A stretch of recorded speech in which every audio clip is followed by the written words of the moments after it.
नमस्कार दोस्तों आज हम जानेंगे पावर फैक्टर क्या होता है। ठीक है, पावर फैक्टर के बारे में आप बिल्कुल फंडा क्लियर हो जाएगा कि पावर फैक्टर क्या होता है। आपने सुना होगा ना 0.8 0.9, आखिर ये सब क्या है। दोस्तों ये जानने के लिए मैं आपको सबसे पहले बोलूँ कि आपको 3 चीज़ें आनी चाहिए। अगर आपको तीनों चीज़ें आती है तो आपको जानना बहुत ही आसान हो जाएगा। सबसे पहली चीज़ वोल्टेज क्या होता है, सेकेंड चीज़ करंट और थर्ड चीज़ फ्रिक्वेंसी। अगर आप फ्रीक्वेंसी को समझते हैं तो आप पावर फैक्टर को बहुत ही आसान तरीके से समझ जाओगे। तो दोस्तों मैं शॉर्ट एंड सिंपल तरीके से इन तीनों को एक बार आपको बता देता हूँ। दोस्तों जैसे एक वायर है, ठीक है, ये एक वायर है। इस वायर के अंदर से हमारा वोल्टेज भी जा रहा होता है और इसके अंदर से हमारा करंट भी जा रहा होता है एक ही वायर से। जैसे ये वायर है, इधर मैंने इसमें फेस दिया और इधर मैंने एक ट्यूबलाइट कनेक्ट कर दी। ठीक है, एक ट्यूबलाइट कनेक्ट कर दी और यहाँ पे एक मैंने न्यूट्रल दे दिया और ये फेस दे दिया। तो इसी वायर के अंदर से मेरा वोल्टेज भी फ्लो हो रहा है और मेरा करंट भी फ्लो हो रहा है। ठीक है, तो जो वोल्टेज जो फ्लो होता है वो वोल्टेज हमारे करंट को धक्का लगाने के लिए फ्लो होता है।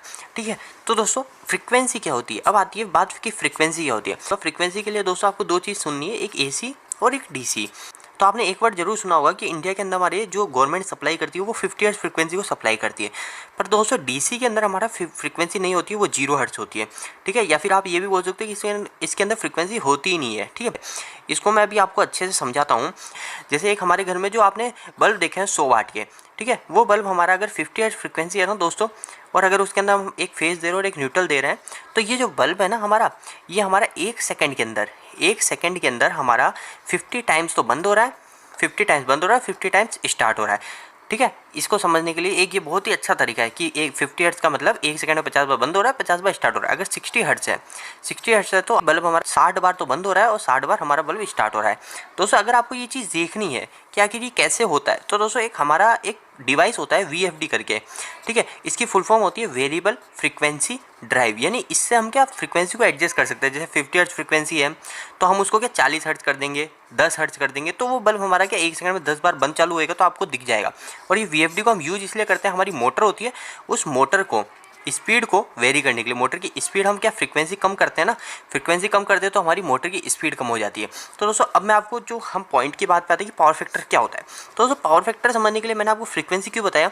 तो दोस्तों 50 हर्ट्ज का मतलब सबसे पहले मैं आपको बता देता हूँ कि 50 हर्ट्ज ये होता है जैसे हमारा वोल्टेज है और एक करंट है, करंट को आई से डिनोट करा जाता है, तो आई लिख देता हूँ। तो दोस्तों ये एक फ्रीक्वेंसी मतलब एक साइकिल चल रही होती है। अब दोस्तों इसका मतलब मैंने आपको बोला ना 50 बार बंद होएगा, 50 बार चालू होएगा, तो आप इसमें समझ जाओगे कि वो क्या होता है। पहले आप वो समझिए, फिर उसके बाद में आप पावर फैक्टर बहुत आसानी से समझ जाओगे।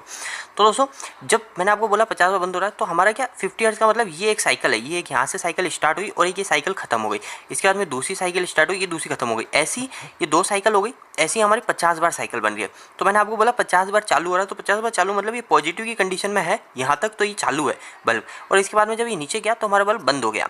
और इसी तरह करंट भी यहाँ पे ऐसे ही चलता है, करंट और वोल्टेज यानी दोनों की जो साइकिल होती है 50 हर्ट्ज की, वो साथ साथ चलती है। अब ये पॉजिटिव में है तो हमारा बल्ब स्टार्ट होगा, जब नेगेटिव में होगा तो बंद होगा। ये एक साइकिल, ये दूसरी साइकिल, इसके बाद में तीसरी साइकिल, ऐसे 50 बार होती है। ठीक है, 50 हर्ट्ज। तो दोस्तों अब आप समझ गए होंगे कि साइकिल क्या होती है और फ्रिक्वेंसी क्या होती है। तो दोस्तों ये दोनों जो साइकिल है ना, ये वोल्टेज और करंट की, आपको मैंने बोला एक ही वायर से वोल्टेज भी फ्लो हो रहा है और करंट भी फ्लो हो रहा है। तो दोस्तों ये जो साइकिल है ये वोल्टेज की है और करंट की भी ये है। अगर ये दोनों एक के साथ में चल रही है, जैसे करंट की ये मान लीजिए, यानी एक साथ स्टार्ट हो रही है, और जैसे यहाँ पे माना ये बनाता हूँ मैं वापस, जैसे वोल्टेज की मानिए और ये करंट की, यानी एक साथ स्टार्ट हो रही है, यहाँ पे एक बार स्टार्ट हुई और यहाँ पे भी, और एक साथ खत्म हो रही है, तो एक साथ खत्म हो गई। ऐसे ही 50 बार होती है एक सेकंड में। तो ये एक साथ स्टार्ट और एक साथ खत्म हो रही है, तो हमारा पावर फैक्टर जो है वो गुड है। गुड मतलब बहुत ही अच्छा, यूनिटी पावर फैक्टर जिसको हम बोलते हैं। सबसे अच्छा पावर फैक्टर जो माना जाता है वो हमारा माना जाता है 1। ठीक है, 1 पावर फैक्टर जो होता है उसको बोलते हैं हम यूनिटी पावर फैक्टर का मतलब दोस्तों इसके अंदर कोई खराबी है ही नहीं। इसको इसी वे में बोले तो वोल्टेज और करंट, इन दोनों के जो ग्राफ है, इन दोनों के ग्राफ के अंदर हमारा कोई भी अनबैलेंसिंग नहीं हो। अब दोस्तों अब मैं आपको समझाता हूँ कि हमारा पावर फैक्टर बिगड़ता क्यों आखिर। ये हमारी जो साइकिल है, ये साइकिल आपस में बिगड़ कैसे जाती है। तो दोस्तों हमारे क्या लोड 3 टाइप के होते हैं। हमारे जो इंडस्ट्री होती है, इंडस्ट्री या घर, जो भी हमारे इलेक्ट्रिकल के लोड है वो हमारे 3 टाइप के हैं। तो 3 टाइप के लोड जो होते हैं वो पहला होता है रजिस्टिव लोड। इन तीनों को मैं भी आपको एग्जांपल से बता दूंगा कि तीनों लोड में क्या फ़र्क है, रजिस्टिव लोड क्या होता है। दूसरा होता है इंडक्टिव लोड। तीसरा लोड अभी आप छोड़ दीजिए, तीसरा लोड को बनाया इसलिए गया ताकि हमारा पावर फैक्टर इंप्रूव हो। तीसरा होता है कैपेसिटिव लोड, जिसके अंदर हमारे कैपेसिटर आते हैं। अब क्योंकि आपको पता है कि हमारा कैपेसिटिव लोड, क्योंकि अब आपको पता है दोस्तों कि हमारा जो पावर फैक्टर ख़राब हो गया तो हमको उसको अच्छा करने के लिए कुछ कैपेसिटर लगाने पड़ेंगे, तो उससे क्या हमारा पावर फैक्टर वापस से इंक्रीज हो जाएगा। तो मैं आपको बताऊंगा वो कैसे काम करते हैं। तो सबसे पहली चीज़ मैं रजिस्टिव लोड का बताऊं कि रजिस्टिव लोड क्या होता है। जो भी चीज़ है दोस्तों हमारी गर्म होकर लाल हो रही है ना, जो भी हमारी चीज़ गर्म होकर लाल हो रही है वो हमारे रेजिस्टिव लोड कहलाते हैं।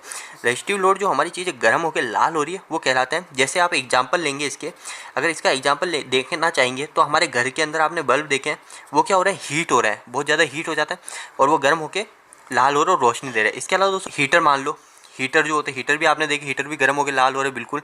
और इसके अलावा प्रेस, यानी इस टाइप के जो भी यानी एग्जांपल है, जो भी चीज़ें हैं वो सारे हमारे रेजिस्टिव लोड के अंदर आते हैं।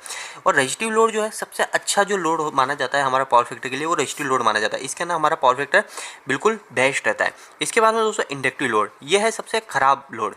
यानी ख़राब लोड का मतलब दोस्तों ये बहुत ही इसके कारण हमारा पावर फैक्टर ख़राब हो जाता है, हमारा पावर फैक्टर डिक्रीज हो जाता है, 0.8 हो जाता है, 0.9 हो जाता है, ये अलग अलग लोड पावर फैक्टर हो जाता है।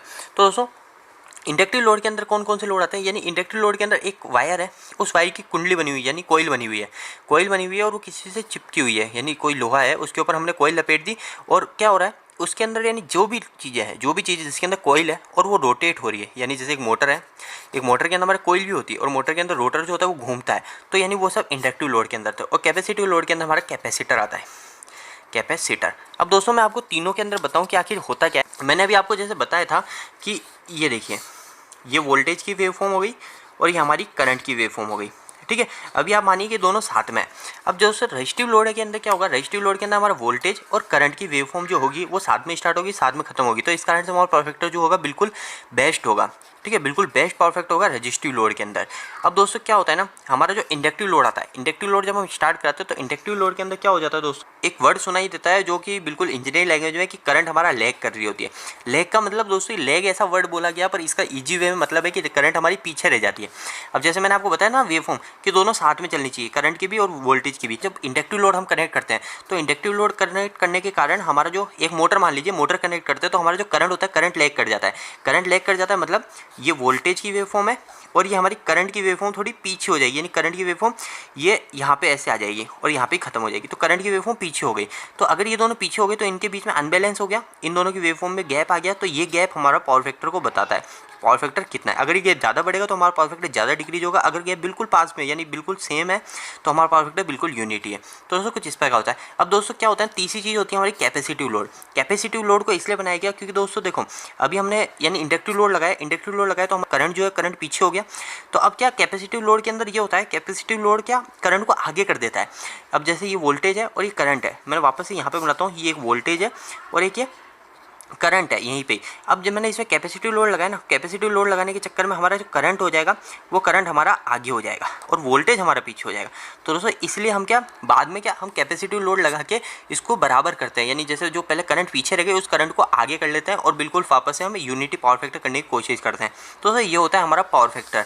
दोस्तों उम्मीद है कि आपको पावर फैक्टर समझ आ गया होगा। दोस्तों इस वीडियो के प्रति अगर आपका कोई क्वेश्चन रह जाता है तो आप मुझे नीचे कमेंट बॉक्स में कमेंट करके जरूर पूछिए। यह वीडियो आपको कैसा लगा, वीडियो को लाइक करके जरूर बताएं।